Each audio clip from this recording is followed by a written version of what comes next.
Well, hello everyone and welcome back to the channel.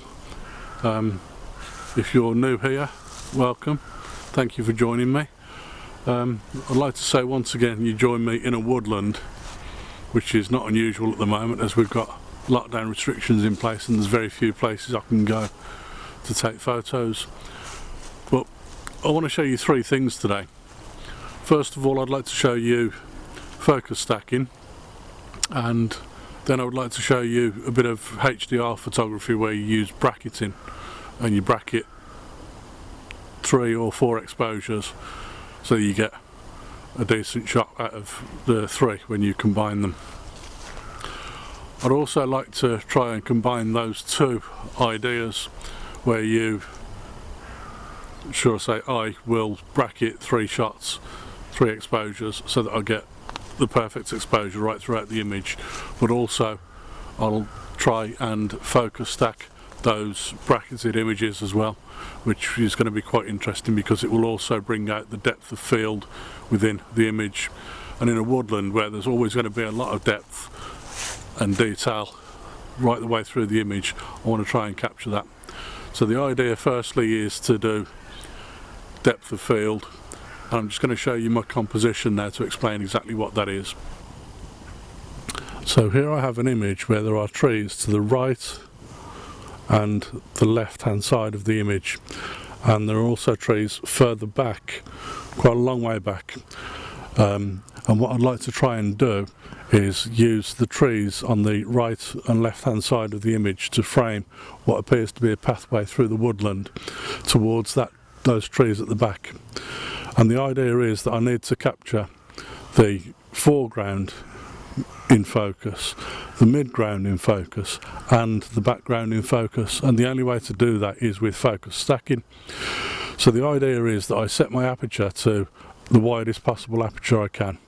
In this case it's f4, and I will then focus on one area of the image, say just about here where this tree is to start with, and then I will take a shot of that, and then without changing the composition at all, I'll then focus on a second part of the image, probably a little bit further back on this tree here where this guy's walking, and then I'll take another shot of that, exactly the same exposure, f4, same aperture, and obviously that will be in focus then.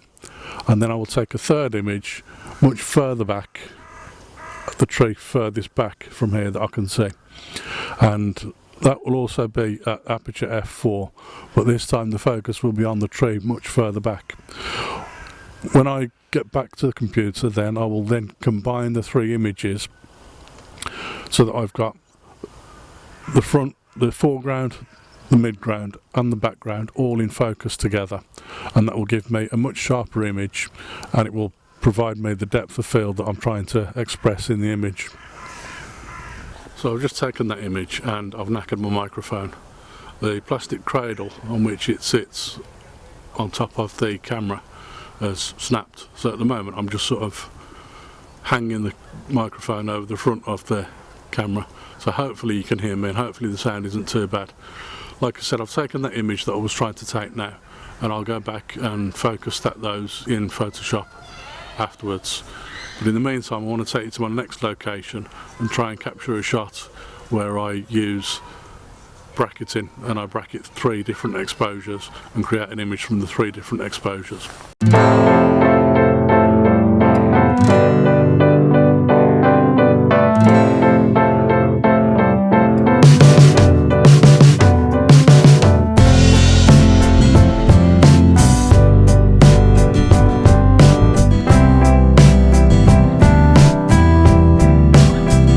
So here I am at my next composition. I hope you guys can still hear me because I'm not totally certain this microphone's still working. But I've come to my next composition and I've actually taken 2 shots already. And the idea was that I wasn't sure whether a portrait or a landscape orientation was best for this. I'm just going to show you the composition now on the back of my camera. So hopefully you can see that there in front of me. I can't really show you the back of the camera because I just can't quite get close enough and get in focus for you, and it is a little bit dark anyway. So here I have, again, I have trees on the right and on the left hand side of the image, and deep in the background there I have another tree just standing all on its own with a little bit of green foliage on it, and I want to focus on that particular tree and use the other trees as a leading line into the image. Now in this case I'm not really that concerned about depth of field because I simply want to concentrate my focus on that particular tree there. So what I'm doing, in order to ensure that I capture enough light and to bring enough dynamic range into this image, I've actually bracketed the three images. I'm shooting at f4, which is a wide open aperture anyway. My median or average exposure is 1/125th of a second, and what I've then done is I've taken that shot and then I've changed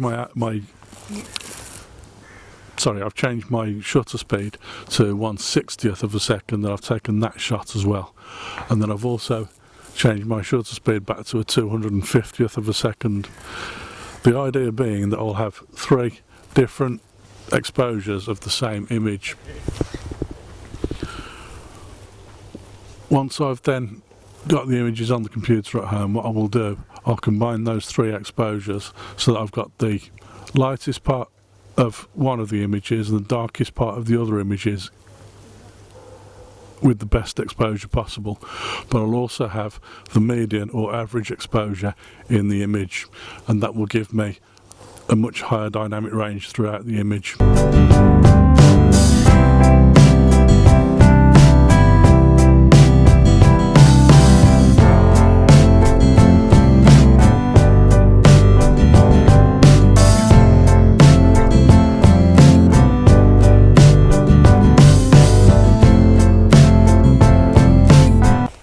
I can't believe I've broken the cradle for my microphone. Hopefully this video won't go tits up. I hope you can all still hear me. So now I've finished this exposure and this shot that I wanted to take here. I'm going to move on and take another shot in a different location. I've got an idea where I want to go, and it's very similar to this, but in this case there'll be a lot more light, so I'm going to try to bracket the exposures so I've got lighter and darker areas, which will make the most of the light that I've got. But also I want to focus stack the images so that I've got sharpness throughout the image, because there'll be a lot of depth in the image. So it means actually taking bracketed images as well as taking focus stacked images of all of the bracketed images as well, which sounds like a bit of a mouthful, and I'm not certain it's going to work, but I'm going to give it a try anyway, because landscape photography, that's what the challenge is all about. So hopefully you can still hear me. The microphone itself seems to still be working because it's still plugged into the camera. However, I'm not sure how well it would have picked up the audio, so let's wait and see. If you would like a one-to-one landscape photography workshop with me, then please get in touch. In the meantime, if you've enjoyed this video and watching me make an absolute pig's ear of it, then please like and subscribe, and I'll see you again on another video somewhere in a woodland in the future.